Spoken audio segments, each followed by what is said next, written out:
Hey everybody. Welcome Uh, back. Hope you're all holding up okay out there. how's your plague It's going? how's- oh, happy COVID, Brad. Happy COVID. It's- Happy COVID. This is like this weird sabbatical everybody's taking together. yeah, it's kind of like Kwanzaa. Nobody understands it. Yeah. I actually understand Kwanzaa, so that joke is aimed at people like I used to be. So anyway, so So, yeah, Brad, tell me about your oh, hey, let's do a quick thing here. What are we going to talk about today? We're going to talk about everything that we've managed to catch up on despite the plague. yep. Uh, Managed to I catch s- up on. It's like all there is to do. yeah, that's Well, what's this. somewhat. What can you do? Except I've seen Onward maybe 17 times. Same. Yeah. Yeah, it's really good. It's kind of a shame. It's I great. almost I feel Yeah. bad for the people that worked on it. Like, that's a beautiful movie, and it's Yeah. it got to spend one weekend in theaters before they scrapped it to try to make any money back that they possibly could. Which actually ties into my history topic for today. Isn't that fun? Oh, Yeah. onward. Oh, yeah. And what happened with Onward? It turns out there's a lot of reasons why movies bomb and don't do so well at the box office. And we're going to take a look today at a bunch of movies that bombed like crazy and find out what happened. All right. Hell yeah. Yeah. I'm excited. And yeah, man. Oh, gosh. Movies. It's It's such like my a. favorite topic.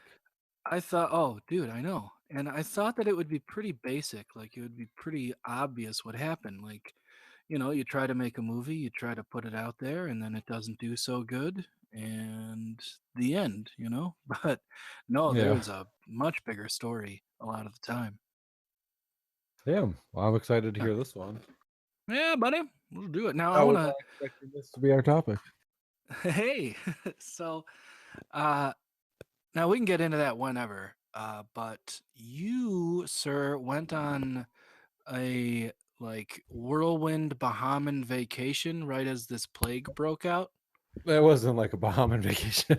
We just went to like Fort Myers Beach in Okay, Florida. that's But okay. That would be oh, Florida, yeah. it was a great like 2 days. So it was right before all the shit hit the fan as far as the virus goes. Yeah, to be clear here, Brad wasn't out, on a Yeah, I didn't. world tour while there's a no travel order on. Yeah, it wasn't like it was like when we left, like the tension was already kind of there. People were some people, definitely not most, like at the airport Yeah. were masked up. There's only like one or Mm, two people, even on our flight, who had masks on. And I think at that point the plague had not yet come here, and I think for whatever reason we kind of thought that it wasn't going to. yeah, that's kind of where our heads were at the time. But at the time, people were already getting sick and they just didn't know it yet. Like that's the Yeah. period of time where I was traveling and stuff. Is all those people who went on Mm, to have it 2 weeks later were all catching it. Um, right. Yeah. but yeah, we But went you on know what? this. Everyone that was near me on the plane is dead now.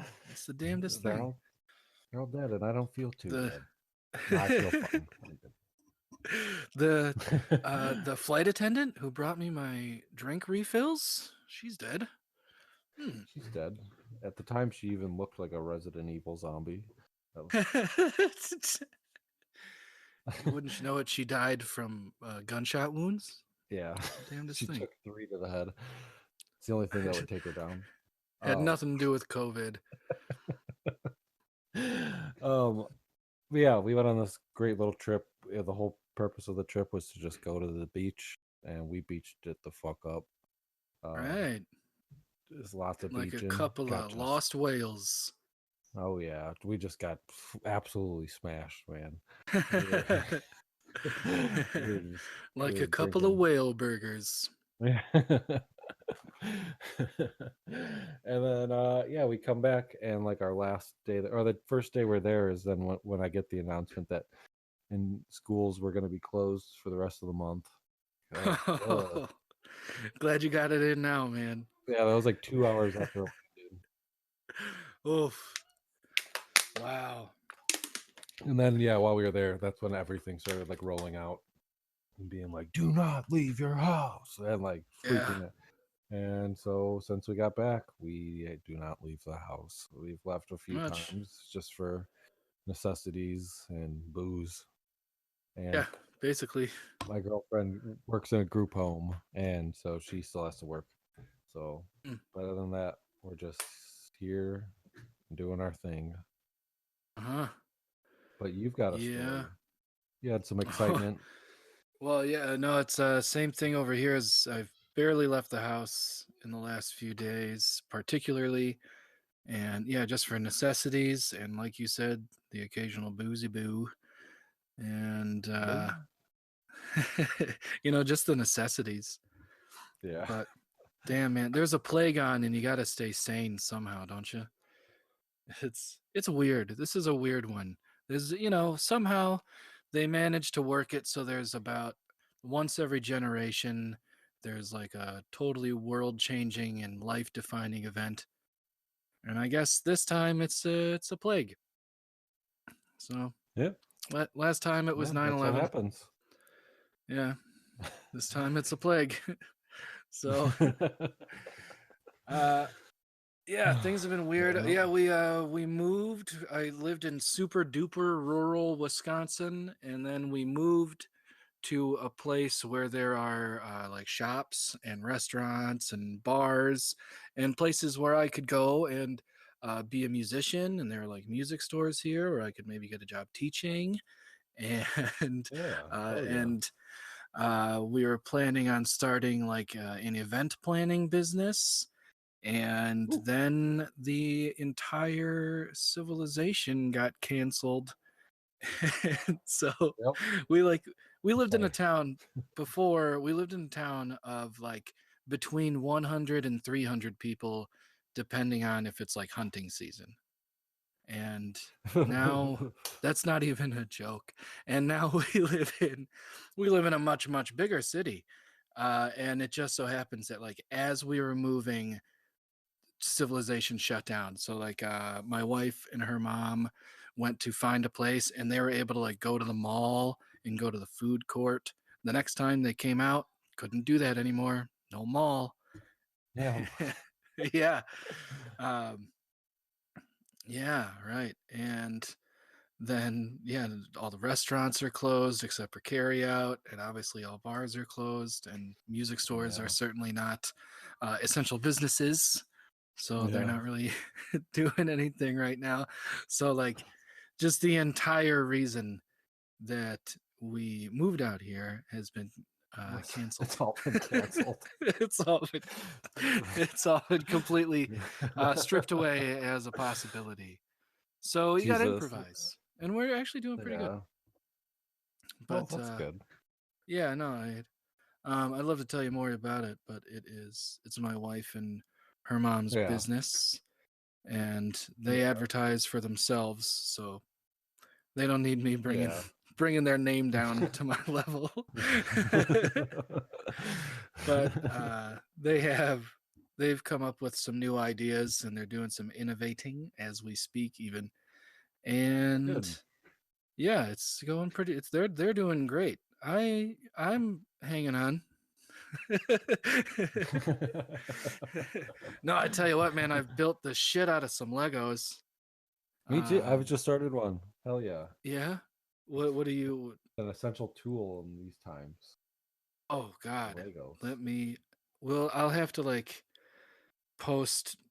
Well, I'll have to like post a photo with this podcast. But we made we made like a Lego house with like not with any instructions, but it is like it has places where you can hang stuff on the walls. And Oh. if you know anything about Legos, that's like kind of a complex maneuver. And it's got uh um it's got these stairs that go upstairs, right? And then the upstairs is all on hinges. so you can like open the house up. Oh, you can open it up. Hell yeah. Uh-huh. That's fucking Yeah. cool. And then that goes, and so on top of the house, there's like a rock concert going on, but everybody's stuck in place. So even when you open it, they don't move off because they're Legos. And then like just today, we made a sailboat, a Tyrannosaurus Rex robot, an RC car, a little Jeep, uh, a fish. My wife made a bridge over like a pond. We entered this like Lego building contest. We've really got a complex Lego situation going on right now, like we have never had before, and it's obvious that we've had a lot of time to spend with it. Awesome. That fucking rules. Are the girls, Uh, your yeah, young no, ones, are yeah. they joining in? Are Oh they yeah, no, Lego? yeah, Are they master yeah. builders yet? Oh yeah, totally. Oh my gosh, they really are. Oh Um, yeah. like the youngest one, just a couple hours ago, there's a picture in a Lego book of an ice cream cone, and she just built it. She didn't go to the instructions. She just made it Like look that's rules. exactly like it is in the picture. Yeah, Hell yeah. totally sweet. Oh, and they have ideas, and they like know exactly what piece they need, and they do it, and they build like super cool stuff. Um, yeah, That's they're awesome. they're totally into it, and I'm really happy about it because I love playing with Legos too. So like we get to do that together. Yeah.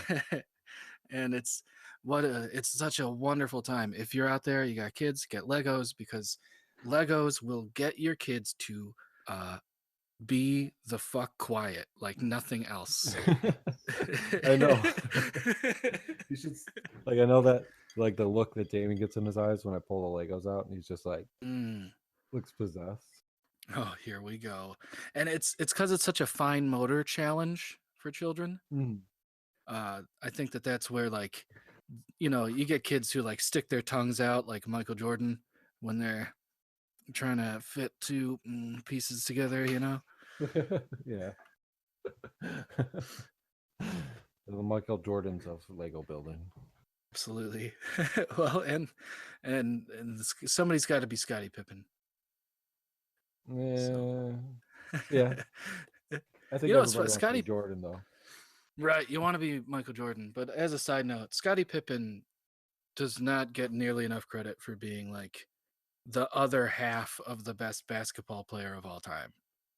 Because Yeah. like Michael Jordan was obviously the shit, but would Michael Jordan have been anywhere near the shit if it weren't for Scottie Pippen?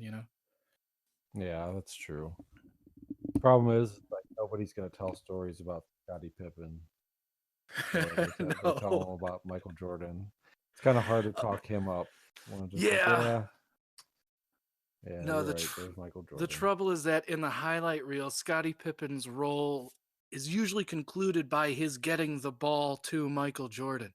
Yeah. As awesome as that might have been, that's about the end of his his role there. Yeah, it never really goes back to Pippen, fortunately. No. Yeah. Anyway. So, should we jump into some of the content media we've been consuming while we've been on this lockdown? I have watched Yeah. so much shit, dude. Ooh, And played yeah. so many games. Mm-hmm. I've been I've been mostly been playing GTA 5. So what do you want to talk about? Oh man. Well, I could tell you a little bit about Half-Life Alex.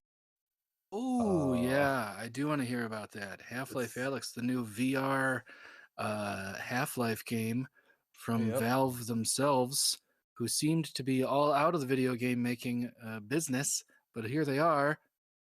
Tell me Yeah, about it. they come back in a huge fucking way, dude. This game is incredible. I mean, it is the hands down, like without a doubt, the best VR game that exists Oh wow, so it's far. better than Whack-A-Mole? way better, my man. it's So it's much better. I've played a lot of VR games. I didn't know that you could make VR games like this. It's just usually VR games, it's like they're less like regular games you'd play and more like experiences. You'd have like certain scenarios, and then usually in these Hmm. scenarios, like about well, maybe a little bit more than half the time, you don't move, you just look around, you're stationary. Right. I mean, in Yeah, this yeah. game, it's all just there, like you're just going through this city and shit, and like it's huge. It's just you just keep going, and it's fucking surreal. It's definitely Half-Life. I mean, it's they actually like took some of the mechanics of Half-Life and just like the Mm, way they updated them for VR are so sick. Like mm. little health stations, you got to find these little canisters that are usually nearby.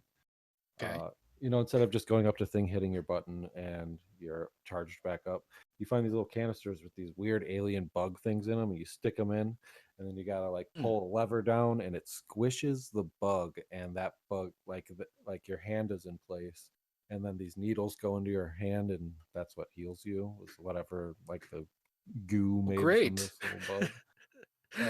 Like Combining some of my favorite things. so stuff like that. It's kind of hard to describe. It's like a full on, yeah, like it's the first time I felt like I was in like a first person shooter. But Oh, it's interesting. half like I've tried a lot of VR games that go for that but can't pull it off. And this one, it's just like you're in the fucking video game, dude. Mm. It's crazy. How do they handle the task of moving you around? Like you can't be Well, walking around. oh, you use like little the joysticks on your. It's just like sticks, like the directional Okay. stick on like a regular controller, like a standard thing. So you just use Sure. those, but I mean, you can still look all around you. You can still turn 360 degrees, and Yeah, there's a lot right. of things where you'll actually have to sort of move around.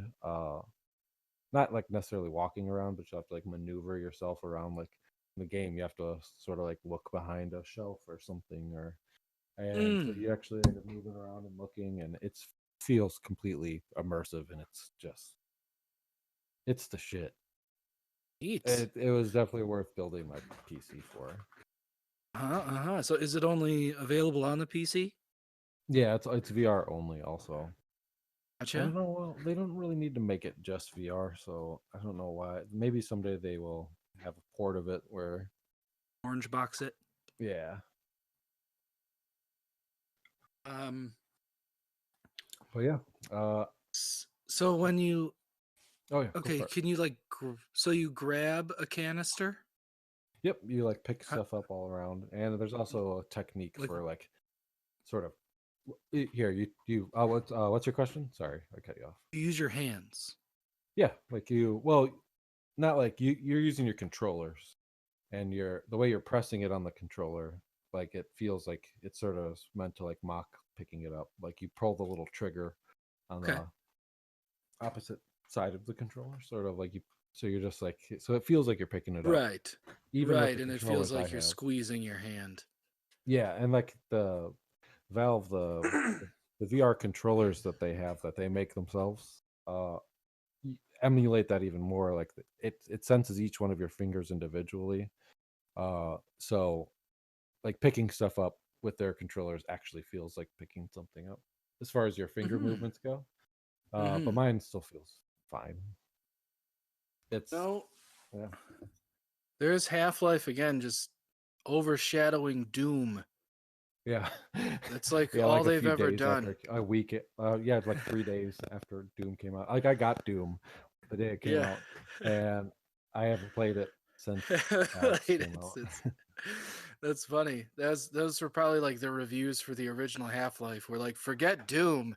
This is a first-person shooter. Yeah, exactly. 'Cause that's pretty much what happened. Like, yeah, Half Life comes out and revolutionizes shooters. Yeah, they just keep doing that. And This then time they're Half-Life doing it 2 in had the shooters. gravity gun and Yeah, this time they're doing it like shooters and VR. Like, no VR can games can match up to this at the moment. gosh, I would love to play. I can't wait for the like 12 or 13 years it's going to take for that to become viable for me to afford it. Well, as VR is going to get more popular, it's going to become more of a cheaper thing. I think is what Yeah. they're planning for. Like right now, Oh, with what Valve just did, that's the end of the first generation of VR. So as things go on, they always get more affordable. Yeah. right. I was watching an old episode of Jeopardy Oh. online that somebody had like just recorded with a VHS tape in like 1996.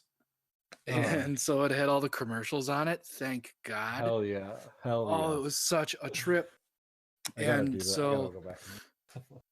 I forget if it was 96 or 99, but I watched a couple episodes, one from each year, and they had commercials in each of them. And there was a commercial for Best Buy, and they were having like a holiday sale, and Oh. they had a DVD player on sale for $179.99. Holy shit. On That's sale just for Christmas, man. incredible. And now you could probably get that DVD player at Goodwill for like, they probably have like a special on it some days where if you buy enough shirts, you can just get the DVD player. Yeah. I'm putting on just in the background on my PC, just on mute, 90s commercials, just to see which ones hit. Oh, yeah. All Okay. right. I do that. I have done that sometimes. I'll watch like an hour of commercials from the 90s. Oh, and you can even specifically find like from the region. So I've watched Chicagoland Ooh, commercials with like good thinking. Empire and the Eagle Man. The Eagle Man is the Yeah. best. And Look at those there was low rates. the beef Wellington. You remember the local McDonald's sandwich named after the Chicago Bulls' second center, Bill Wellington? I don't think so. I don't remember that. Or it was it Wellington or Wennington? Whichever one the actual dish Couldn't tell you. isn't, that's that guy's last name. So there's something called a beef Wennington and a beef Wellington. Whichever one's not the real one, that's named after the Chicago Bulls backup center, and his name was Bill.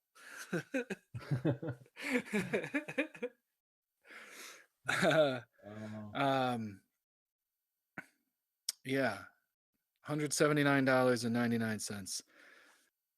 One of the episodes, it was from December 21st, 1999, and like I was dying to see some Y2K shit in it, and I didn't see anything. Oh, bummer. Yeah. I remember Best Buy like having stickers on their computers that were like Y2K Yes. safe. Yep, Y2K ready, and like Yeah. they had. I remember them specifically. They were like yellow with black letters, with like check marks on them. I think. Yeah. Wow, 20 Yep. stupid years ago. That was the It's best. so. And I then nothing happened. honestly. Like, oh, all right. Let's all move on. Yeah. Without talking about it. Yeah. Just yeah, and you know what? Probably nothing happened because like a lot of people worked hard to fix where there would have been problems. Yeah. And we never take like we probably averted at least a small disaster through Yeah. human ingenuity and hard work, but nobody's ever taken the time to appreciate it. Yeah. I guess maybe someday we'll learn those people's names. Yeah. Oh Today. shit. Hey, hi. I'm Brian Jenkins and I do random history shit. I'm Brad Johnson. I like to talk about movies. And video Anyway. games. So what's something you've watched / played? Onward and Sonic the Hedgehog. Right, Sonic. I've seen a lot of Yeah. Sonic. Well, Son is Oh yes, I really wish that my kids were more obsessed with it. They like it fine. I thought it was really funny. Damien's like serial killer obsessed with Sonic. Put it He on. he's literally driven not driven. He's literally drawn like 400 pictures of Sonic in the past month. Oh, dude, that's awesome. Yeah, it's crazy. Now he's obsessed with Chucky and Pennywise, so that's been fun. Okay, well, you know, he doesn't have to know what those are. But you know what? You Yeah, do you. it's too You late. do you, man. It's It's too too late. late. I tried to stop it, but he just does it anyway. Oh, So man. I have no problem avoiding those things because I just don't like horror media. It's usually. yeah, usually he's kind of a scaredy cat about a lot of stuff, so it's surprising. So like to see him like completely obsessed with this shit is like, oh god. He like watches clips on YouTube and shit. I catch him, he Ooh, gets in trouble. hey. Man. It's Yeah, not good. I was thinking about it. I was thinking about how when I was like my oldest kid's age, I had already seen like A Nightmare on Elm Street, and I had seen like Jurassic Park. My Yeah. kids never seen Jurassic Park. Yeah, I saw it when I was like 5. Yeah, yeah, I was Scary. probably about 5 as well. I think it came out in '94, so we were probably 6. And Yeah. Yeah, that's about right. So I saw it when I was 5 or 6 then. I remember just my dad had bought the VHS when it came out, and I flipped the fuck out because it was the first like big kid movie I got to see. yeah, God, yeah, I definitely. Oh, so it was '93, so we were 5 or 6, right? Exactly like you said. Haha. And, uh, yeah, definitely had a Jurassic Park VHS. What else were other like VHSs that The big everyone had? Toy Story. I remember Toy getting Toy Story. Story. Mm-hmm. Um, Dances with Wolves.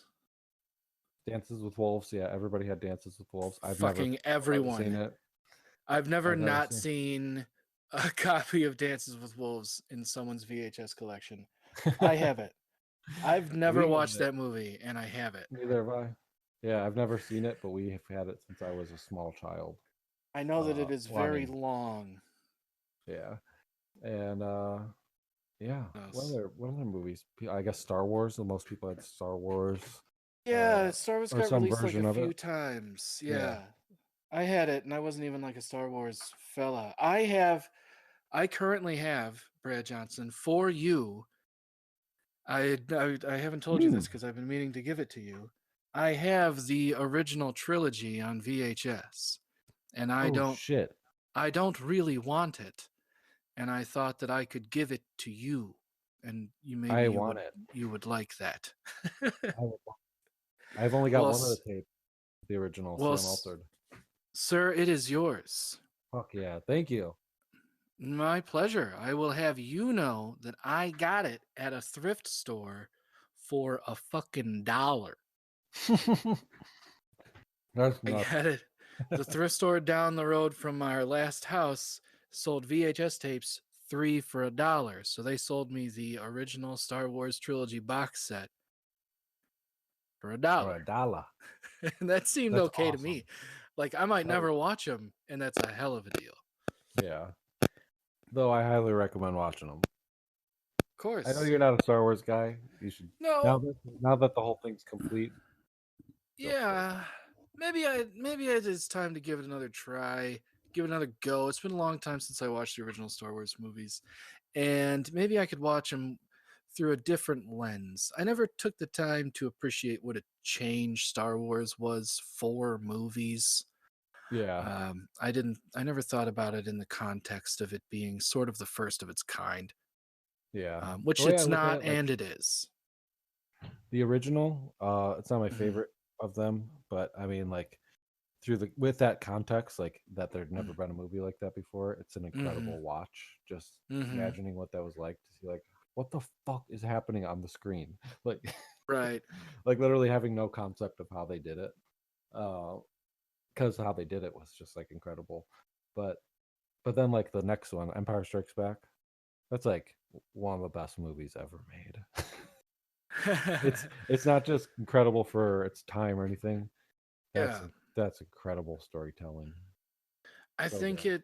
that kind of changed movies yet again. Yeah. I think the original Star Wars was like the biggest movie of all time when it came out, and then I Hmm. think Empire was the biggest movie of all time when it came out.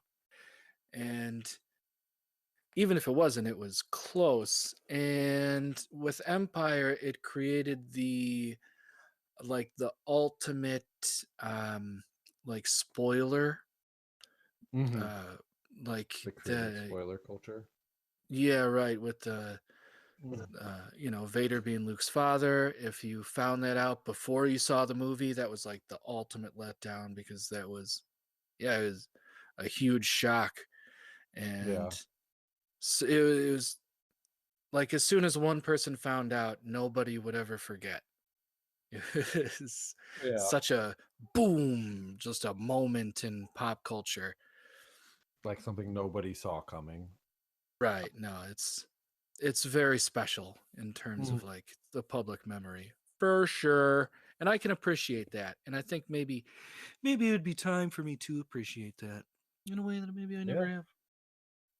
Definitely. If you're gonna do it, if you're gonna watch them, definitely go release order, like 4 through 6, 1 through 3, and then the new one. Uh, and then when you do the new ones, the quality hits its peak at 8. 8 is incredible, and then 9. We've Uh, discussed 9, the newest one. 9 is less good. Yeah, it was Just less good. definitely a flailing attempt at wrapping everything up. Yes. Maybe they saw all this coming. They saw the Yeah, COVID coming. Had to like, get that let's movie just out there. yeah. They're like, let's fuck it. Seems like ages ago now. Oh yeah, that was like well, it was another year, I guess, but it was years ago at this Yeah, point, as far as I'm concerned. right. Another universe, another time, back when things were simpler. Yeah. I'm watching this Jeopardy episode from 1996, and like I I like hit pause at the end of it, and it happened to be raining that day, and I just literally just stared out the window at the rain and had like an existential crisis, and just thought about what's happened to the world in the last 24 years. And like, man, there was a simpler time. There was a simpler time. Just all this traumatic shit we're going through collectively as the world, Yeah. and So, this is like there's a lot of traumas from like 9/11, even that like we haven't processed mhm, and people aren't dealing with. mhm, Uh, mhm. this is going to be a more straightforward. You're going to be able to see the impact. We're all going to be fucked up when this is over. Uh, Yeah, I don't know. it's been surreal go being at the store and seeing people like having conversations 6 feet away from each other, and like Yeah. being paranoid to be in the same aisle as somebody. Just Right. being there, people are just running through the grocery store to get the fuck out of Uh, there as fast as they can. right. And can't have a large political rally right now, can ya? You know, Nope. certainly Nope. not if you're a suddenly rising democratic socialist. Yep. And I don't even want to talk about the all that shit going on. I'm still mad. I'm depressed. so, I think I don't know, I might have had the COVID. I can't You might tell. have had it. I might have gone through the COVID, because the thing is, I had all the symptoms, but all the symptoms are the same as like the flu, you know? And the Yeah. only way to tell if you definitely had the COVID is to go and get tested. But I didn't go get tested because I didn't feel poor enough to go to the hospital. I just sort of, I just like, um, I just had the Mhm. flu, you know? So, Yeah. but I also very well could have just had the flu. So there's that. but I'm not the sort who usually gets the flu. And being that there's a plague going around, I'd say there's a chance that I caught it. Yeah, there's probably a good Um, chance. Yeah, but I usually you don't get the caught the flu. big P. the big, That's the weird. big P. The big P. uh, I don't but know. yeah. There was a flu going around when everything first started happening, so there's a chance you just Oh had yeah, the yeah. flu. I don't know. I You're probably just had the alive. flu. Yeah, I'm Yeah. good. Point is, I'm good. Everybody in my house got it. We're all good. You're all So, alive. We're all good. We were worried we uh-huh. were gonna have it after we traveled. We got really lucked out. Yeah. Yeah. Yeah. The stressful Well, life. yeah. Anyways. So Onward is great So Onward's as good. well. Yeah, I could Onward not is stop laughing terrific. about the dad. All the weird little funny things Oh, the dad would do because he didn't have an upper yeah. body.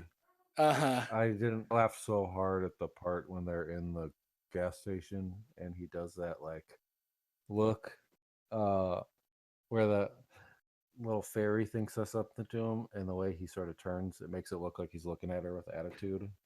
It's I I'll laughed. have to watch for that next time. It's in the trailer. I think it's so fucking Mm. funny. Mm-hmm. But yeah, good movie. Great. Uh yeah, beautifully animated. They they did a terrific job with making Legs a character. Yeah, Um, Conveying the emotions that he would be feeling, the shock and like trying to cope with just being Legs and yeah. like doing what he can. Yeah. Yeah, that was terrific. But I'm sure that everyone out there has seen Onward by now. So we don't even have to spend that much Yeah, time on it. You've they've all got seen it nothing too. else to do. Yeah, It's you've on all Disney seen it, Plus. and if Go you haven't crazy. seen it, it's free to see on something you probably have already. Yeah, yeah. Just watch. And You're not if doing it's anything not, wrong. hit me up and you can use my Disney Plus.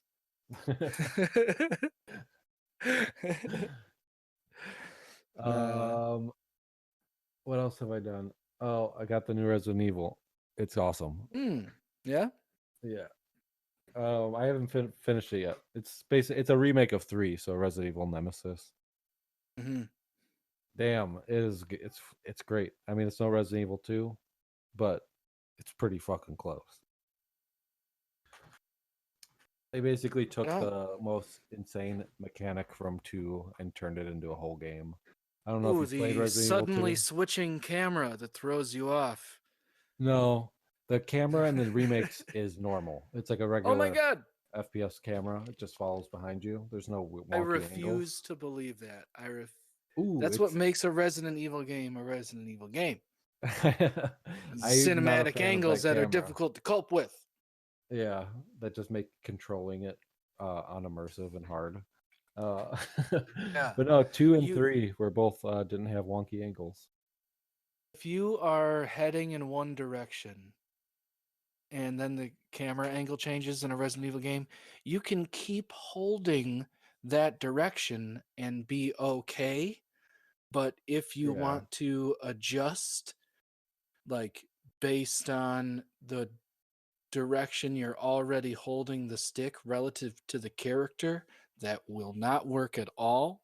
And your character will do some kind of weird, like 470-degree turn every time.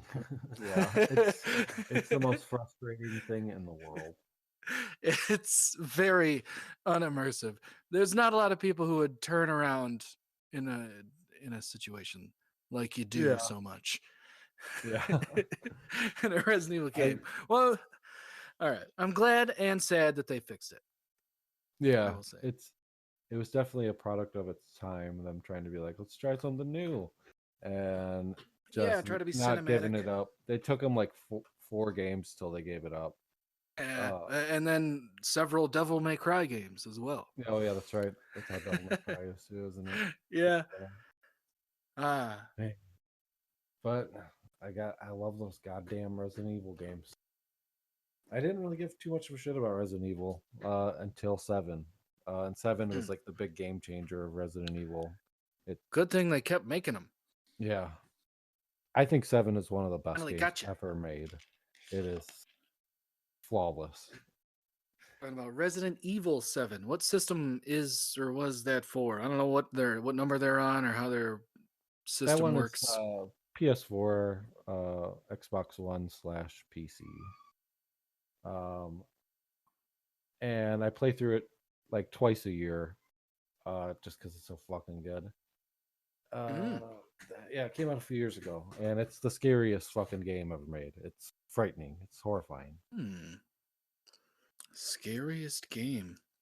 Oh yeah, it scared the shit out of me when playing it. I think I might have talked about this on the pod before, but Possible. I made noises playing that game that I've never made.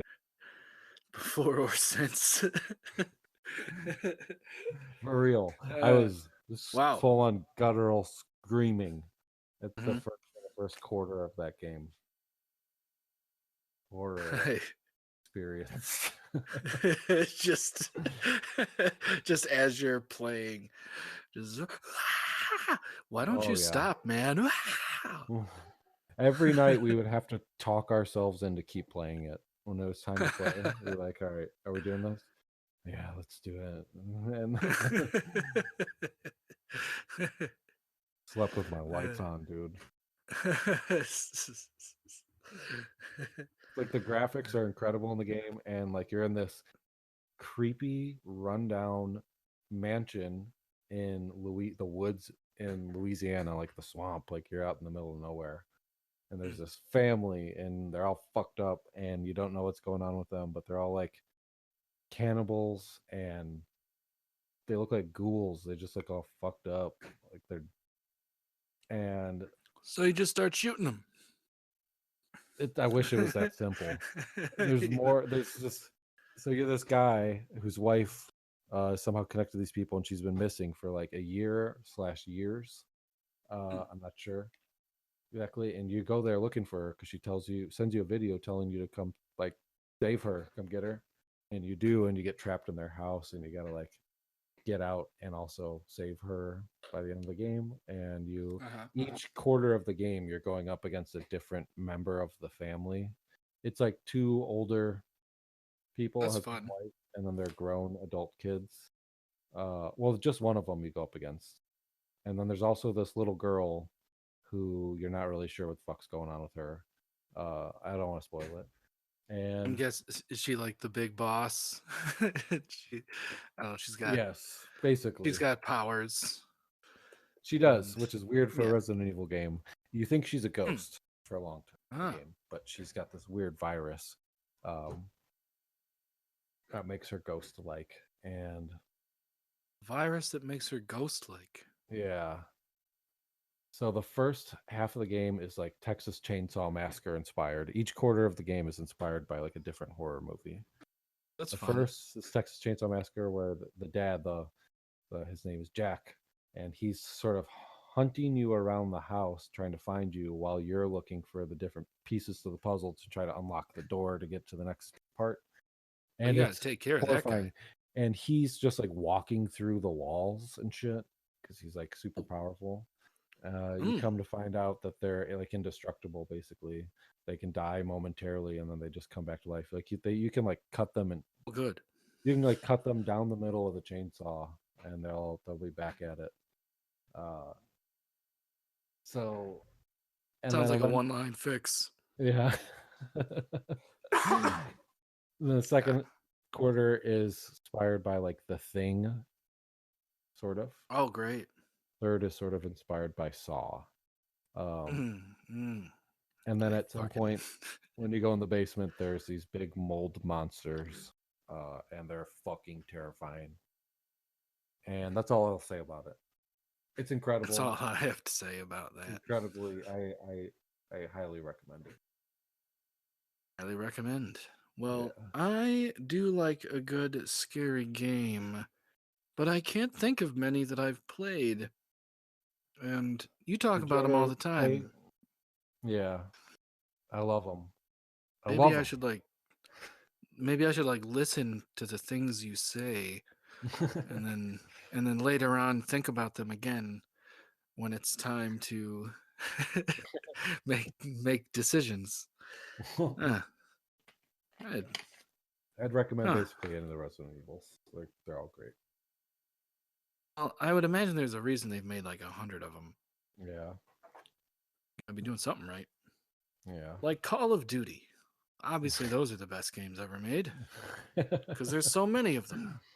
If you apply that logic, They're now just like remaking the game they put out 10 years ago. That's where they're at now. yeah, Call of Duty is like, You know what they say? If it it's ain't like broke, just keep over and over again. just, just, just keep beating it, beat that dead horse. Call of Duty is like, it's like Madden for people who went to tech school. And racist teenagers. Yes. Mm-hmm. From what I've Who heard. will someday go to a tech college. Yeah. Exactly. Yeah. Tech college is in your present, past, or future if you play Call of Duty. I'm not saying that's a good or bad thing, but it's definitely true. So I would like to go to a tech college right now. I got nothing going on. So Yeah, same. so, Let's go to I'm tech not college. This is sure, how it whatever. starts. Yeah, here we go. Brad and Brian go to tech college. It's the Whoops. podcast now. So yeah. Yeah, I Yeah, don't know. man. I binged a bunch of other shit while we've been on lockdown, but I don't really Mhm. talk about much of them. Yeah. I I saw started Harley watching the Quinn. Sabrina the Teenage Witch reboot Netflix Oh yeah. thing, and it's actually I love it. It's what? I actually kind of love it. It's Yeah. great. Yeah, it's very CW, but I got that it's vibe. good. It's good. I like it. Did it get like Huh? canceled, or there was some kind of, not like canceled because it's on Netflix, but like was there some kind of like controversy with it? Not that I know of. I don't really know too much about it. I think there's 3 seasons of it though, and I think they just put out one recently, so I don't think it's been canceled. They really crank them out over there when Yeah. they got something going that they like for some reason. Oh Like yeah. I think there's like 9 seasons of The Ranch. Oh You know right, that? there Yeah. is.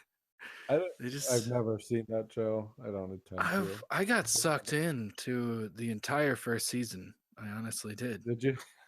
Yeah. Yeah, they just kept that thing going. It just recently got canceled. Really? Yeah, I didn't. No, it didn't. I don't even believe that. It'll be back. it'll That just show is a always. juggernaut. Oh shit. That's a thing I've been doing. That's All right. right. I watched the first the first 3 seasons of X-Men the animated series. Holy shit! Yeah. You're gonna do it, man. Well, there's not much else to do. Yeah. And let me say that X-Men the animated series, I absolutely recommend. I think it definitely holds up. There are some parts in it that are like ridiculous and soap opera-ish, but it's a kids show.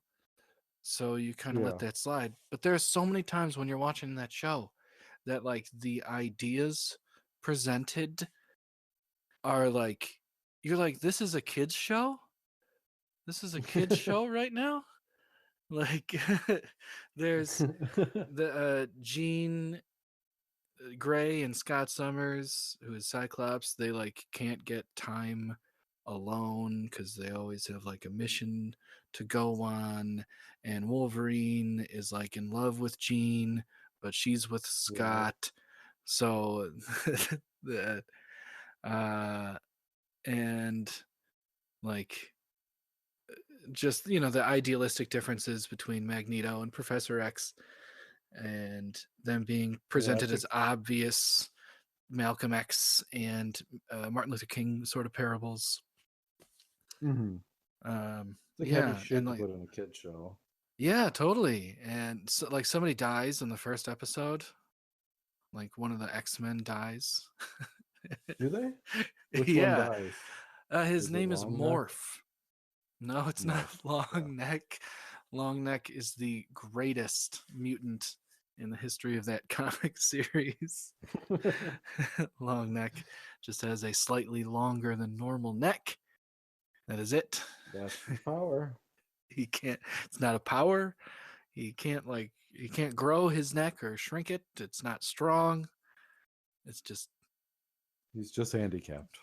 it's just bigger than the usual neck. He's just got a bit of a handicap.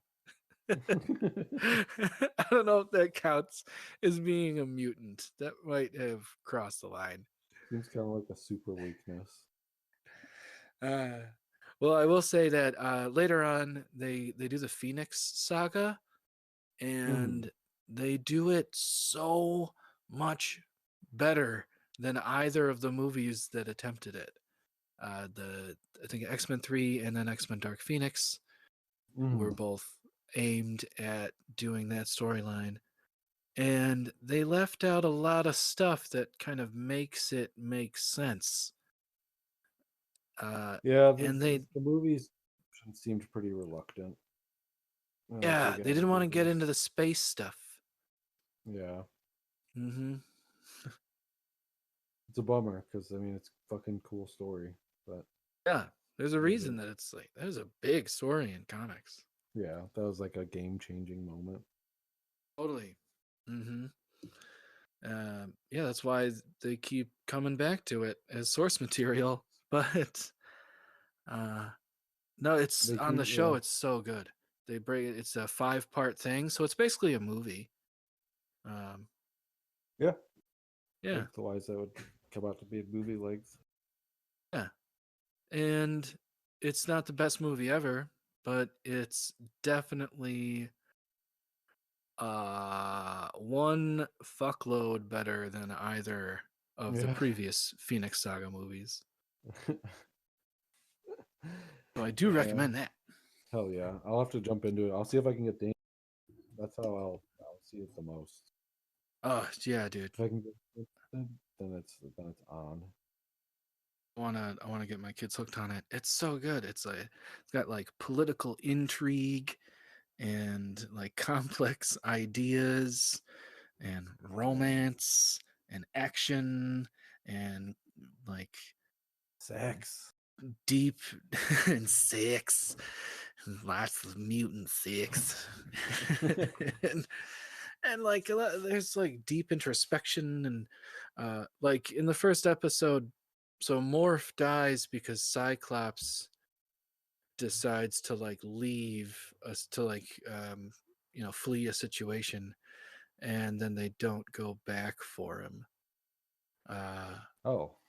Yeah. Dark. And that's like, yeah, right. And that's like Cyclops' decision. And that's the thing, is like he carries that on him for the entire first season, and they bring it up a few times, and like Wolverine and him fight about it, and Wolverine like doesn't let it go and is really mad at him about it.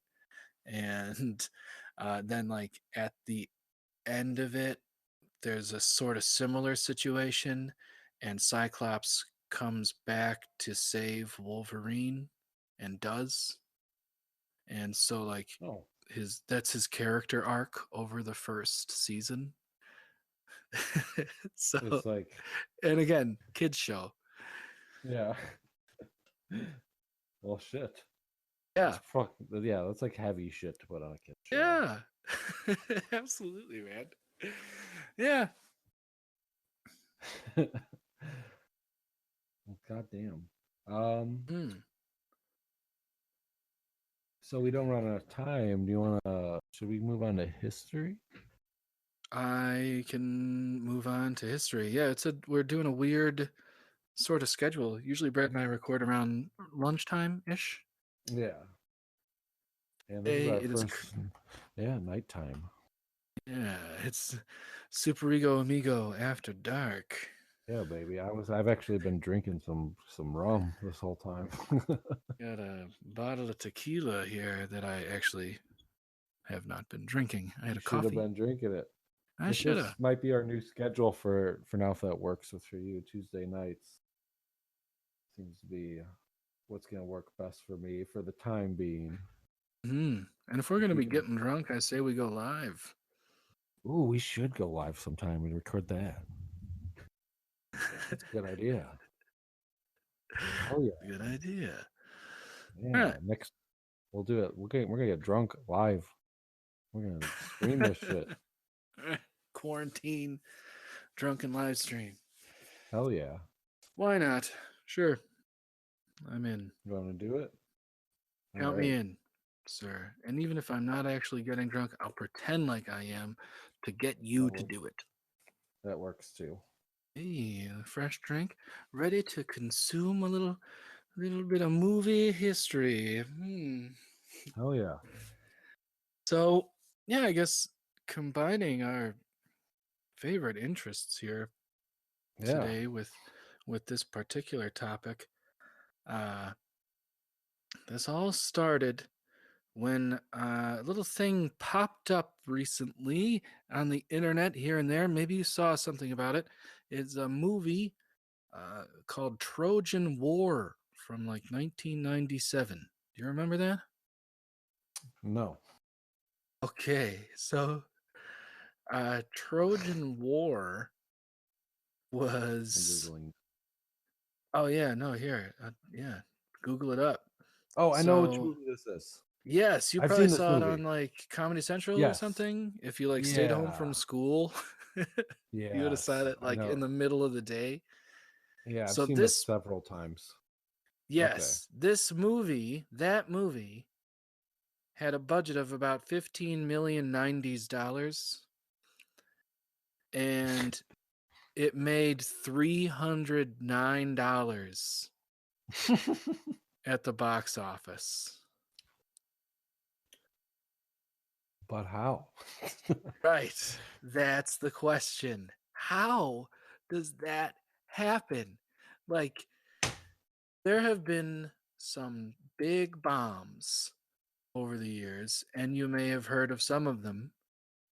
Uh, like everybody's heard of what The Room now that Yeah. they made the Disaster Artist about it, and a lot of people have heard of Plan 9 from Outer Space.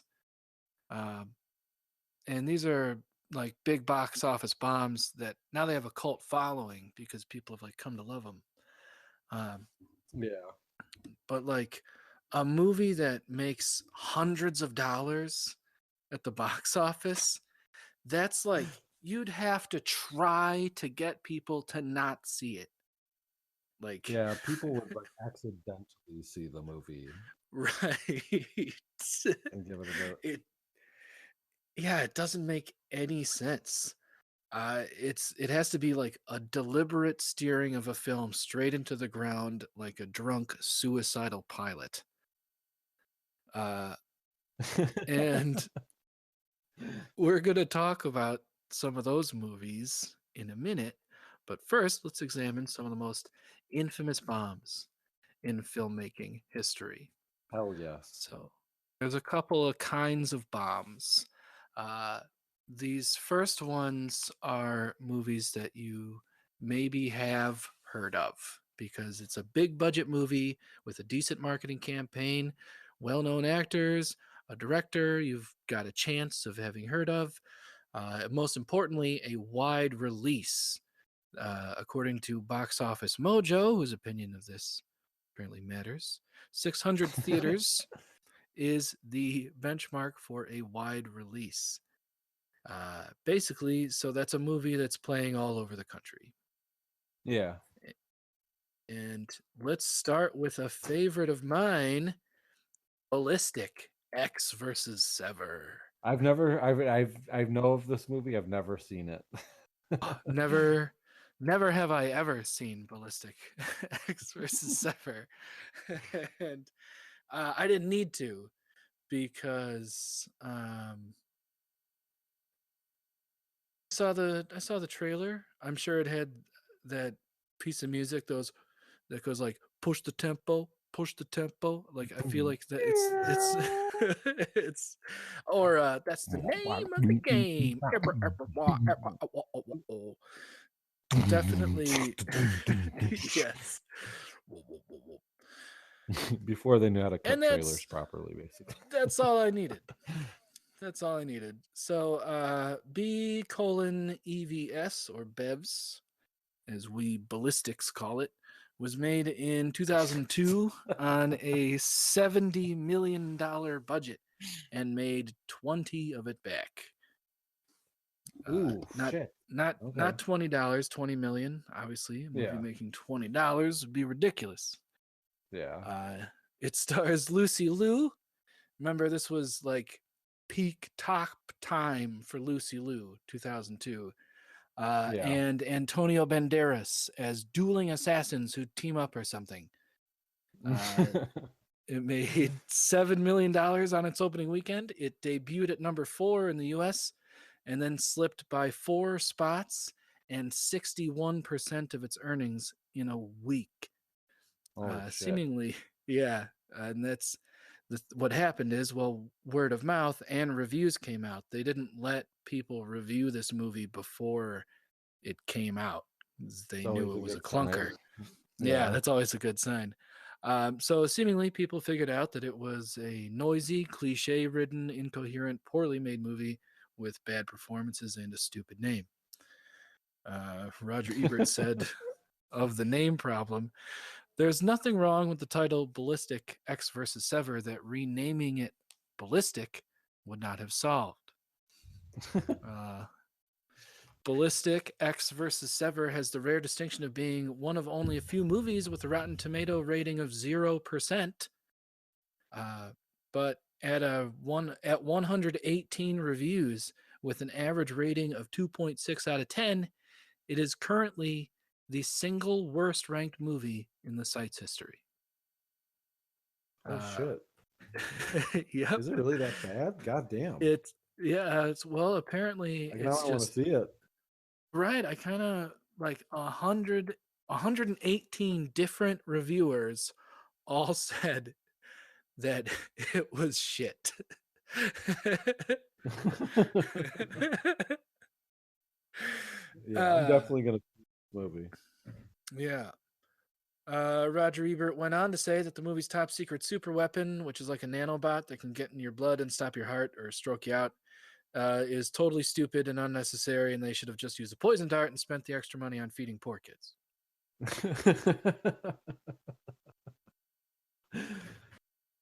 Hell yeah. Yeah, for sure. Now,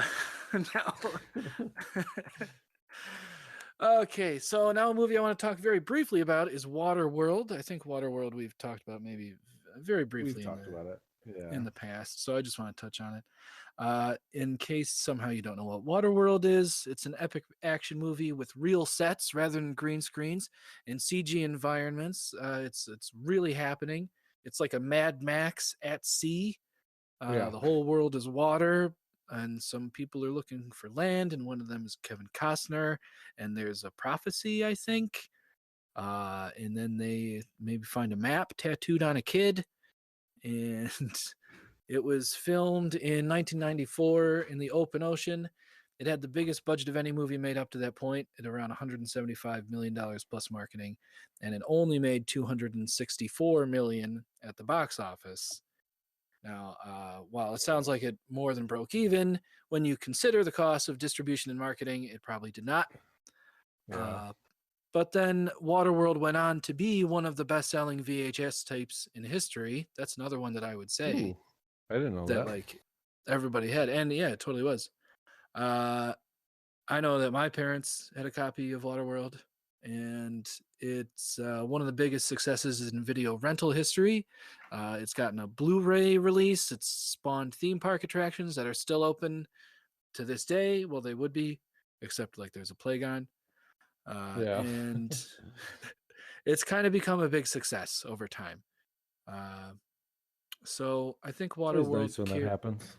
Yeah, totally. Sorry, and cut you off. no, not at all, man. That's why you're here. just to cut me off. And so yeah, it's yeah, I like that eventually happened because Waterworld shouldn't have been as disliked as it was. And for like an action movie, it's not bad. Like the action is good and interesting, and it takes place in the water, so it can't be that fast, but they do what they can. Yeah. Uh, Yeah. and they I like mean, and they Mad actually Max on went the and did ocean it. is an awesome idea. Yeah, Yeah. right. And I think that's like how they went to work on it. I think even the screenplay might have been by um Ooh. like the same dude. Uh but yeah, I think Waterworld carries the stigma of a box office bomb because it kind of was one at first. And its difficult production and enormous budget were really big news at the time. But it's not that Yeah. bad. Kevin Costner is not a bad actor, and he just got completely conflicting suggestions from a producer and the film's director, and that confusing duality comes through in the edit. So, Oh shit. Waterworld's not that bad.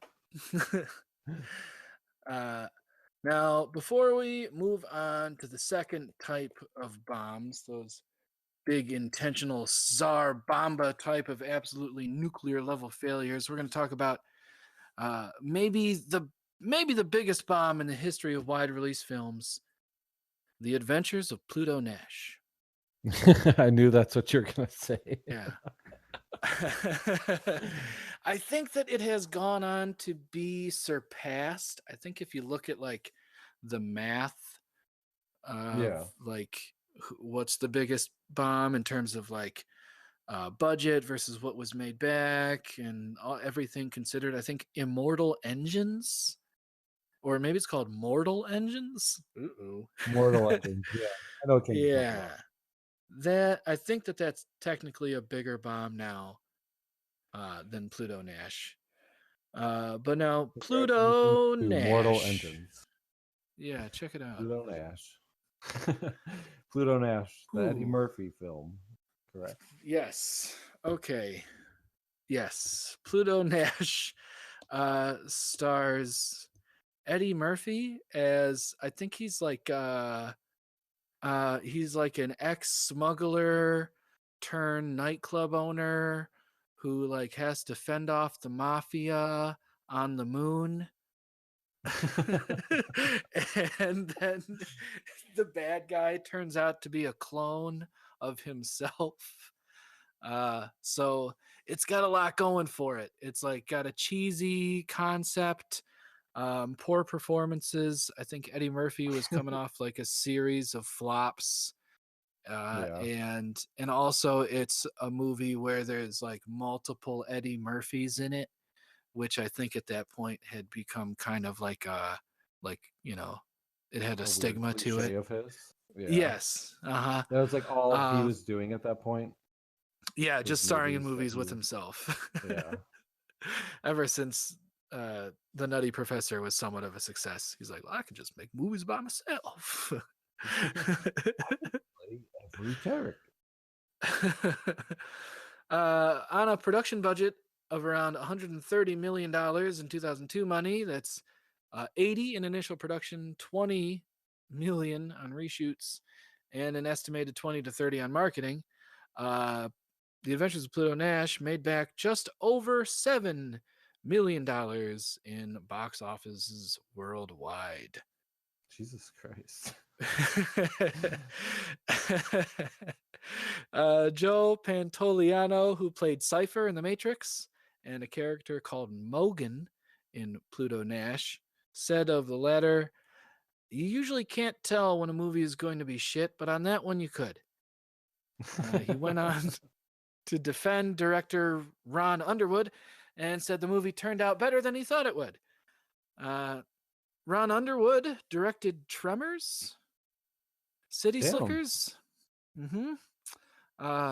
Mighty Joe Young, The Adventures of Pluto Nash, and then I think Pluto Nash was delayed long enough for him to get away with another movie called Stealing Sinatra, which was based on the true story of the kidnapping of Frank Sinatra Jr. Uh, shit. yeah, All right. sounds like another story. And Yeah. ever since then, he has worked in television. Uh, but yeah, maybe notice I said it was delayed. Well, delaying a movie happens a lot for various reasons, as the current plague situation illustrates. But in this case, it was delayed because the people responsible for its distribution, Warner Brothers, knew that this particular movie was completely fucking indefensible. So they waited as long as they could. They tried to let the Eddie Murphy, Robert De Niro buddy cop reality TV spoof movie Showtime. I saw You that in remember? theaters. They were trying to let that build Murphy's box office draw back up, but wouldn't you know, that didn't work out. So after a string of flops for the once hot Eddie Murphy, a string of flops for the studio, delays, bad publicity, Pluto Nash had the worst opening weekend for any movie released in so many theaters up to that time, with 2,320 theaters pulling in just over $2.1 million over opening weekend. Each theater pulled in an average of $940. By comparison, the biggest movie in 940. America that same week was Triple X, the Vin Diesel action a thriller, where he's a spy and Samuel L. Jackson is his handler, I think. Hmm. Yeah. That made an average of 6,200 per theater, and that had been out for a week already. Uh, the Adventures of Pluto Nash actually came in It's like behind. it's. What's that? Oh, nothing. It just. Oh, you keep going. I just laughed. Started Okay. laughing at myself. Oh, the Adventures of Pluto Nash actually came in behind another infamous box office bomb, The Master of Disguise, the Dana Carvey vehicle, which had already been out for 2 weeks. Uh, the the Jesus, 7.1. that's bleak. Yeah, dude. The 7.1 the movie would ultimately earn didn't even pay for making release prints for theaters. Jesus Christ. Yeah. It's crazy how bad that fucking movie did. Jesus. Oh It's yeah. Well, yeah. it's weird what people will like too. So it's crazy when they can tell a movie's gonna bomb that hard. That's Yeah. got to be so fucking painful. Because I remember when that movie Right. was coming out, like when we were in like eighth grade or whatever, and I was just Huh. like had no interest in seeing it, and I would have seen No. anything, dude. I would have seen dog shit. And Yeah, yeah, I had no interest in seeing The Adventures of Pluto Nash. I do remember that. Yeah. yeah. Oh man. I think a couple friends of ours did see it in theaters, and they had talked about it a few times. Did- um, They're like the only people who have seen it or have yeah, memory for of seeing sure. it. Yeah, Eddie Murphy said in an interview with Barbara Walters, he said that like he knows the two or three people who liked that movie, so he's aware, At at least he's least. got a sense of humor about it. Yeah. All Poor right. So guy. those are some movies that, well, didn't make much money because they're not very good, but they are not even close to the lowest earning movies in modern box office history. The next batch of movies didn't even try, and in some cases the filmmakers actually factually did their best to make sure no one would see the movie. Oh, They were they were all released in a limited fashion, most of them in only a handful of theaters for only a week or so. The top or bottom 10 lowest figures in box office history vary depending on your metrics. So these are based on domestic returns. So these would be in just U.S. history. okay. Uh, but I've included their international sales when available. I've also included a fun fact and tried to provide a brief explanation as to why the movie made so little when I could. All right. Right. All Uh, right. so, Satanic comes in at number 10. Never Satanic heard of came out in maybe. 2016. Stars Modern Family's Sarah Hyland, is billed as being from the producer of The Walking Dead. It made $348,931 internationally, and Ooh, 252 of those dollars were made in American theaters. 252. $252, sir.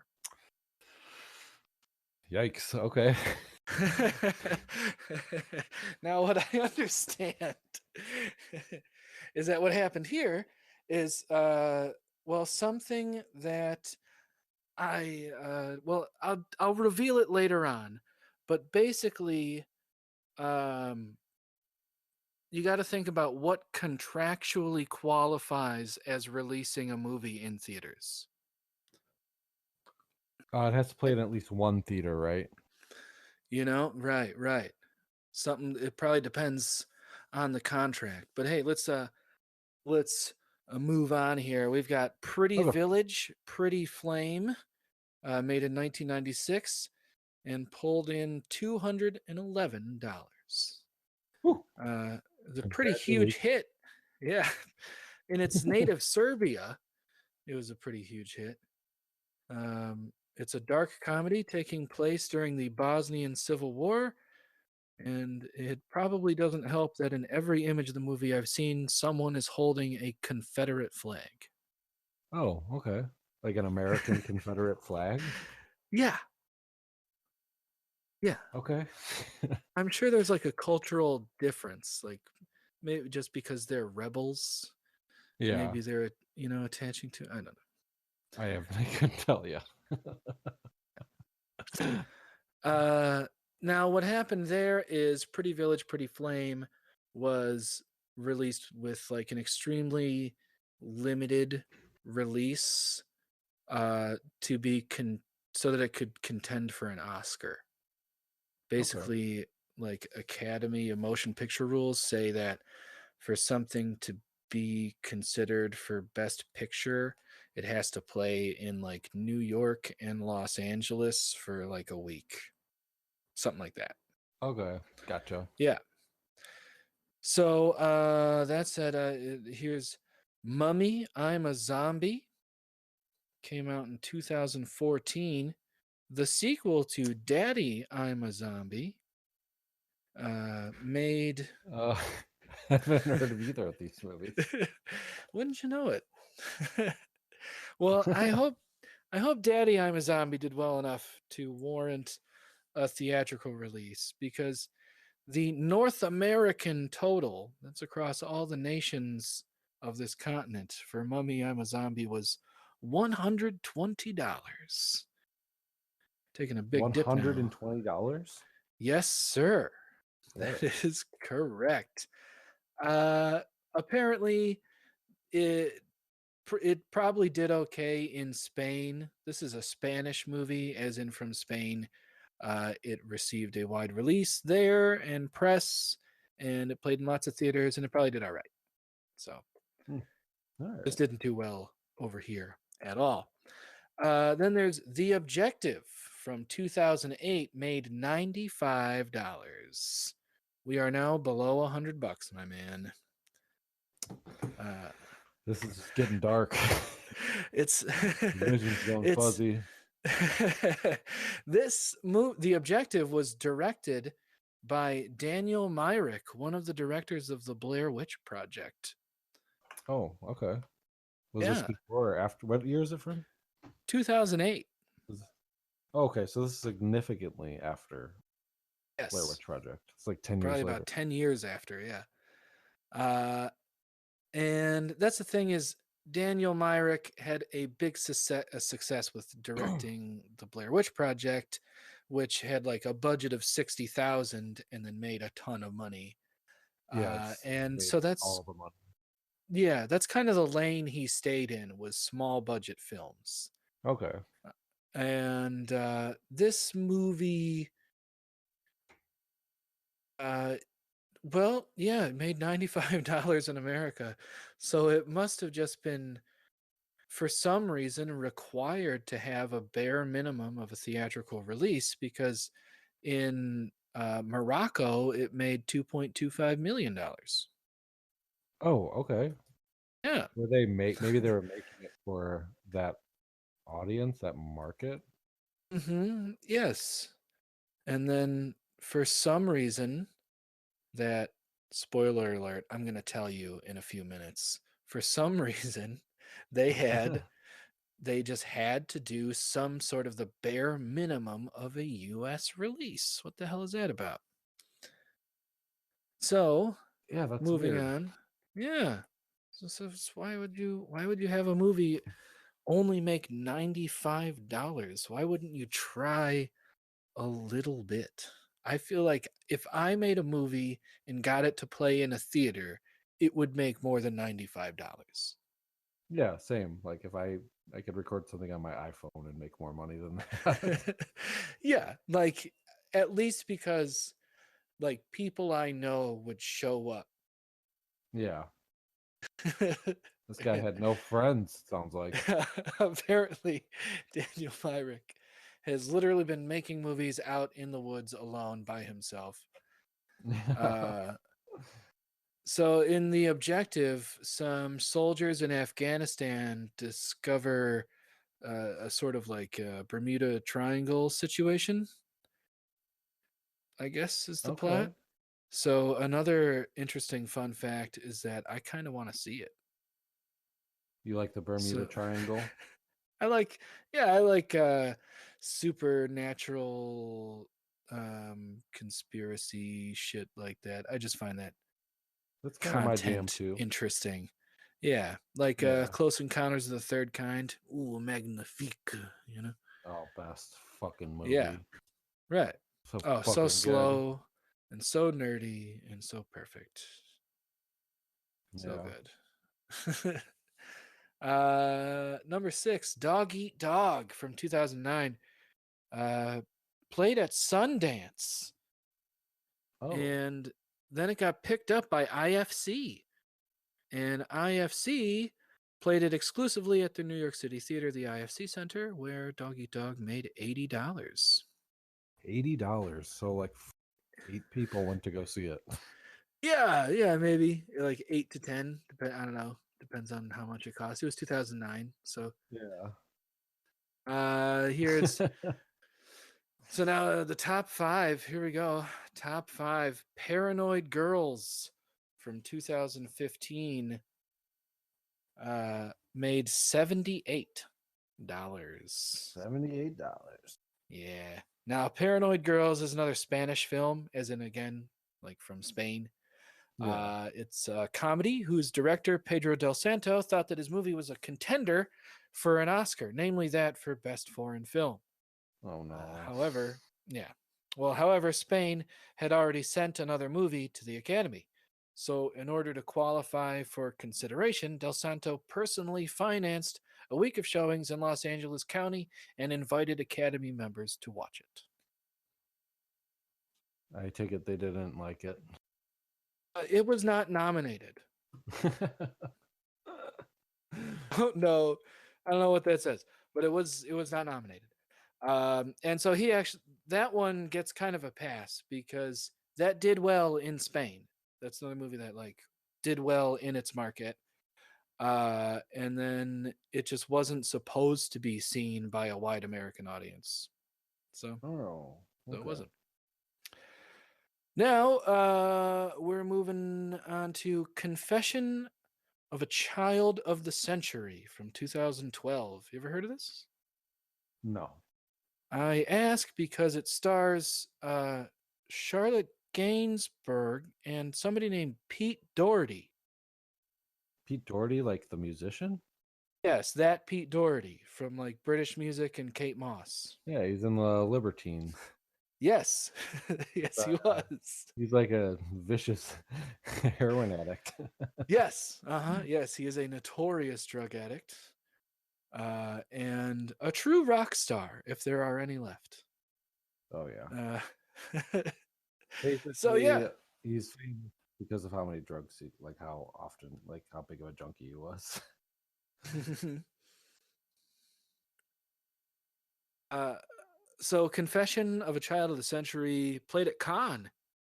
Uh, Con, apparently, oh, like the yeah, Con like Film Festival. Cannes Film Festival. Yeah, it competed for something called like Certain de Regard, which apparently is a thing. I don't Mm. know what it means. Apparently, internationally, it made $146,081. But in America, it made $74. $74. $74. That's number four, mind you. All That's right. crazy. This is Moving getting on. bad. Moving on to I have storage. I have like that in my wallet. Like Right. that's like a Okay. reasonable amount of money to carry on you. Yeah. Uh, I might need that much money. So, like, uh, so okay, then here's Storage 24 in at third place. From 2012, it's a British horror film.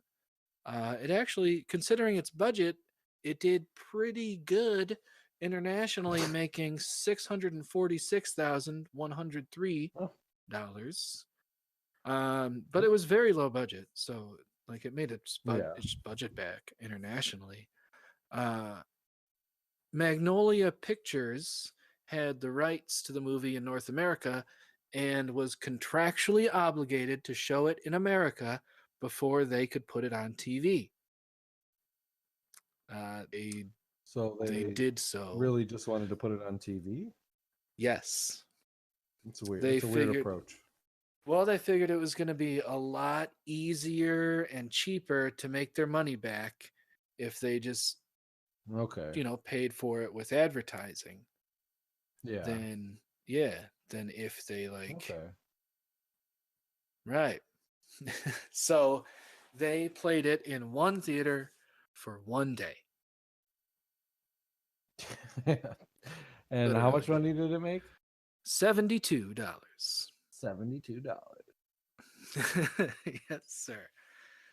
Now I was going to talk to you about Pet in at number two. Pet is a 2016 horror film starring Jeanette McCurdy from iCarly.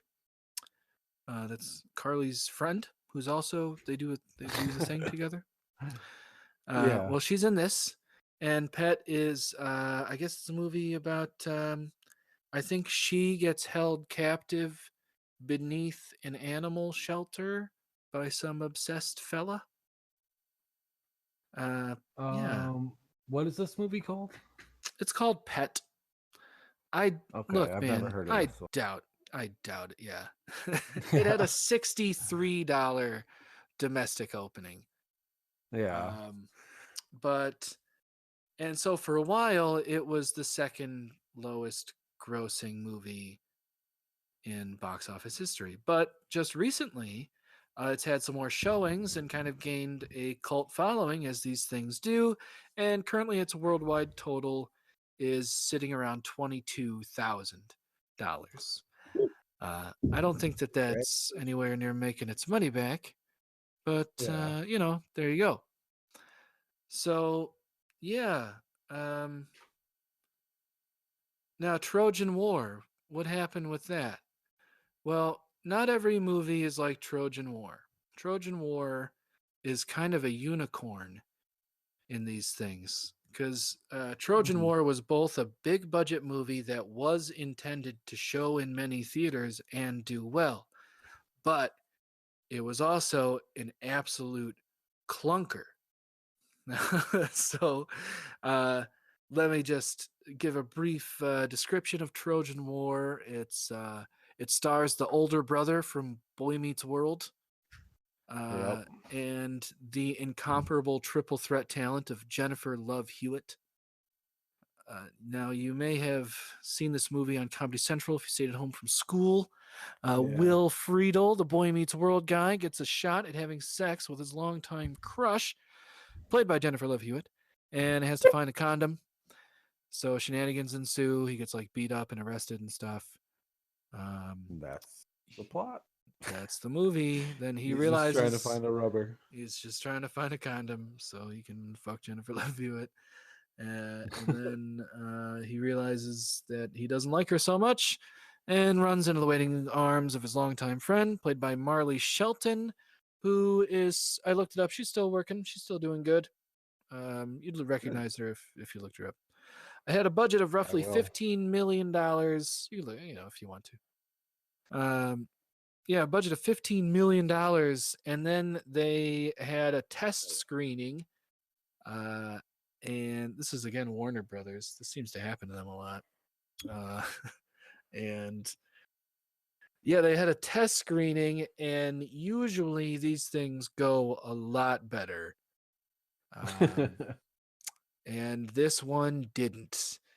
It made $309, and they realized that it was just gonna be like for that to be the average, like that's a week. They had it play for a week at a theater, and it made $309. Now, like we talked about Pluto Nash, at least per theater in one day made almost 1,000. You know, and that's a bomb. That's a colossal, one of the biggest bombs of all time. Trojan War made $309 in a week. So having contractually put it into theaters, they decided that they were not going to continue to do that in any sort of capacity, and it was now more of a made-for-TV or rental movie, sort of a straight-to-video deal instead. Definitely straight to video. Yeah, right. But having been released, it so it now gets that distinction of having made $309 at the box office. Now I just want to throw the girl who plays his friend, Marley Shelton. Yeah. She was Wendy, the lifeguard from The Sandlot. She gets she gets babe status for life. Yeah, that's Wendy Peppercorn. Yep. From The Sandlot. Like every boy's Trojan War fantasy. I can, yes. She was, like when you're a kid, I remember being a kid watching The Sandlot and being like, Jesus Christ. Like, what the fuck? Yeah, for a generation. Going on. Absolutely. It still does. Well, yeah, I'm sure. Absolutely. So now we come to the top slot here. I don't even know how to break this to you. Number one is Isaac's Road, and it made $30. Isaac's Road? It made how much? $30. All right, I'm looking. I have to. ZYZZYX Road. From 2006, it made $30, starring Tom Sizemore of Black Hawk Down and Saving Private Ryan fame, and Katherine Heigl. This movie was, right? Written, directed, and produced by John Penny. It is inspired by a true road. Here's $30. $30. Yeah, I'm looking this up as we go. Oh yeah. Here, I'll read you the description. This is from IMDb itself. Grant is an accountant with a bad marriage and a daughter whom he loves. He takes to the road to service his accounts in Las Vegas. While there, he meets seductive Marissa, that's Katherine Heigl, They have a week-long affair, which culminates in the arrival of Marissa's ex-boyfriend, Joey. Joey attempts to kill the lovers, but Grant gets the upper hand. Grant and Marissa then drive Joey's body to Zizek's Road, and Grant buries Joey in the desert there. But in the morning, the body is missing, and something is trying to kill Grant and Marissa. Spoiler alert, it's Joey. He's not dead. In the in the death of a salesman meets Lolita endings, Isaac's Road reveals a shocking, tragic twist. And that's it. Ooh, And a this twist. movie is so unpopular that I can't even find out what that twist is. I actually want to see this movie to satisfy my curiosity. I just want to know how the fucking thing ends. So you may rightly ask yourself, how does a movie possibly make $30? So Tell me, my son. okay. So the movie is produced by and co-starring Leo Grillo. He is best known for his role as the founder of Delta Rescue. Delta Rescue. Mm-hmm. That's just to be clear, that's not a movie. That is a large pet shelter in Acton, Okay. California. All right.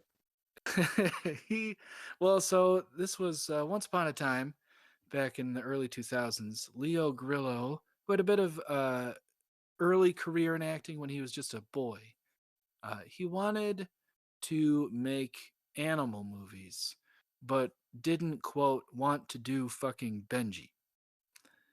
Then it hits him. Now I'm quoting him right here. Why didn't I see this before? It can be any genre. You get to people and affect them on their own terms, speaking their language. What if I made a Rambo picture with a dog? What if I made a horror movie about animals? An animal Hannibal. An Quote. animal Hannibal. Uh, a horror film starring an animal? Genius. Nobody's ever done that before. No. Several of the biggest horror movies of all time are not that thing. Somehow this guy was convinced that Jaws wasn't that big of a deal. Right, Jaws didn't exist. Maybe he just never saw it. Like he's in literally Jurassic just never Park. heard of. Right, I was gonna Just say Jurassic Park, which was at the time the biggest movie ever made. uh, well, uh, well, so goddamn, I will see this movie. well, so Grillo meets with John Penny about the animal pictures. And Penny brings up his script for Zizek's Road.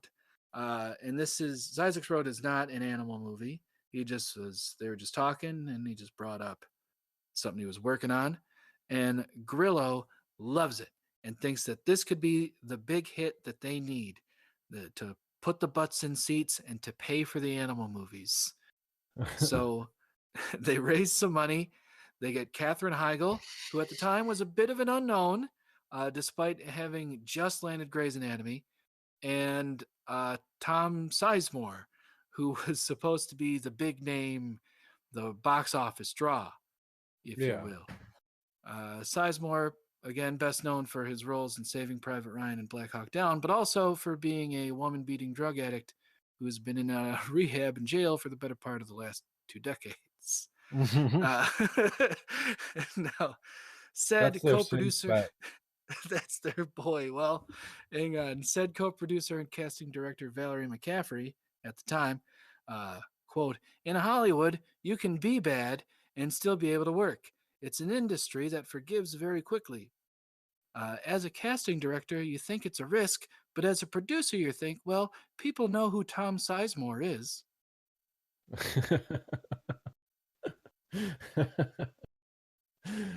These are awesome standards. I know. And again, this is 2006. Uh, so yeah, no, it Bleak, certainly man. hasn't. Things have changed since then. So production for the film cost about $1.2 million, which is, that's a pretty low budget. Yeah. It was pretty obvious even during filming that they were not going to make that back in theaters. So on the first day of filming, they heard that Sizemore had been arrested for breaking his parole. So they had to shoot around it until he could show up. Um, and Produsos, Grillo, and McCaffrey did everything they could to stop hemorrhaging money and keep the budget as low as it was by fulfilling a Screen Actors Guild agreement that says actors can be paid less than SAG minimums so long as the film in question gets a domestic theatrical release. Oh, I see. And that's why so many of these movies were played for like a day. Because if they weren't, it would cost that much more to pay the actors the minimum that they're supposed to. Gotcha. That's Yeah, dark. That's a little bit, but that's awful. also, yeah, maybe also uh, but the actors did sign up to like make the amount of Yeah. money agreed upon. They're not like, you Yeah, know, they weren't swindled. right. Although maybe Tom Sizemore and Katherine Heigl ended up being swindled. But I think what happened is with this particular movie, it was like the perfect storm of shit. Yeah. It was just like an ambitious nobody producer who put himself in the movie. And they're like banking on an actor who really isn't as famous as they think. And then like the movie itself is not very good. And Yeah, there's like no reason for people to really see it. right, so they're never going to sell it to a distributor. Like Searchlight Pictures was not going to pick up Isaac's Road. Yeah. And so I think that they realized that. I think they realized that they made a mistake, and they just tried to like not kill as many innocent people as they could. You know, they were like on a runaway train, and they just didn't steer it into a movie theater. You know, Yeah. so they found they found the cheapest theater they could rent, a single room in a small Dallas, Texas theater. Got the cheapest showing that they could reserve once daily at noon. And then and, and showed it for the least amount they were contractually obligated to, which was 1 week. It made so it was a success. They did that success. yeah, they successfully prevented They people from successfully seeing this killed their movie in movie. theaters. Yeah, absolutely. Yeah. So it's not so much of a bomb, it's an intentional murder of a film. So it made literally $30 theatrically, including 2 tickets for the movie's own makeup artist, Sheila Moore, and a friend of hers. And Oh. when, when Leo Grillo, producer, heard that she paid to see it, he insisted on refunding her $10. So if you want to get down to it, Oh, this movie made $20. seems like a good guy. Yeah, no, you're right. He runs an animal shelter, and he was just trying to pay for his animal movies. Yeah.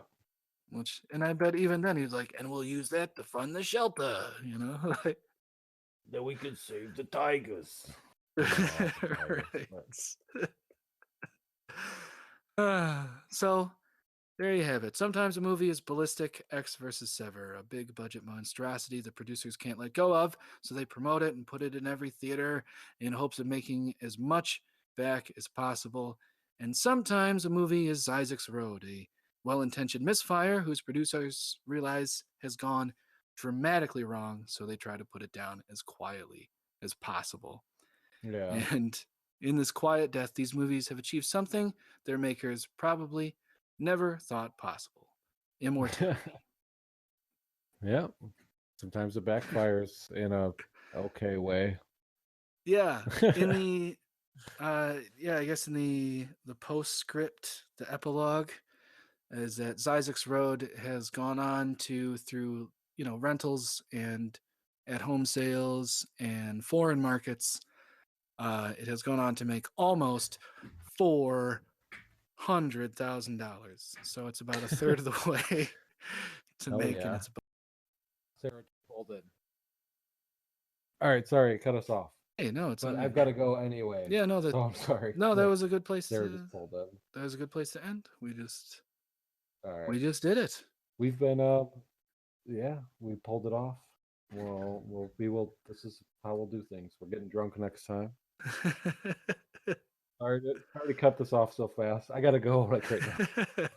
Sorry. All right, I'll talk to you later, dude. All right, next time. All right, see ya.